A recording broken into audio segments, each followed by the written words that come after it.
नमस्कार।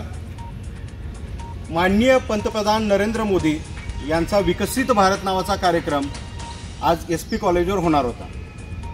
तर समस्त महाराष्ट्राला मी दाखवू इच्छितो की आजची त्यांची इथली सभा ही कॅन्सल झालेली आहे, पण त्या कॅन्सल झालेल्या सभेनंतर विद्यार्थ्यांच्या खेळण्यासाठी जे ग्राउंड आहे त्या ग्राउंडची अवस्था या भाजपच्या कार्यकर्त्यांनी काय करून ठेवली आहे। तर पहिल्यांदा तुम्ही बघू शकता, हा पूर्ण कॉन्क्रीटचा डांबरीचा पूर्ण रस्ता त्यांनी बनवलेला आहे पूर्ण ग्राउंडमध्ये।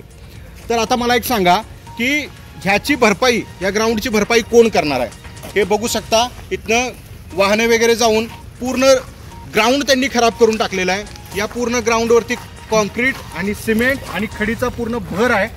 अशा पद्धतीने ग्राउंडची चेष्टा एस पी कॉलेज आणि नरेंद्र मोदी यांच्या सरकारनं करून ठेवलेले आहे। विद्यार्थ्यांचं यामध्ये मोठ्या प्रमाणात नुकसान होणार आहे, आपल्याला स्पष्टपणे दिसू शकतं। काल आलेल्या मोठ्या पावसानंतर यांनी कोणतीही संवेदना न बाळगता या ग्राउंडचं मोठ्या प्रमाणात नुकसान केलेलं आहे।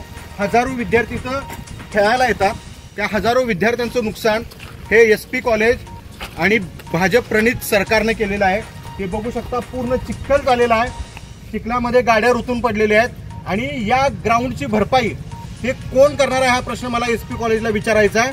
महानगरपालिका करणार आहे की एस पी कॉलेज करणार आहे की भारत सरकारकडून मदत येणार आहे की विद्यार्थ्यांच्या फीजमधून पुन्हा पैसे वाढवले जाणार आहेत आणि त्यांच्याकडून हे वसूल केले जाणार आहे?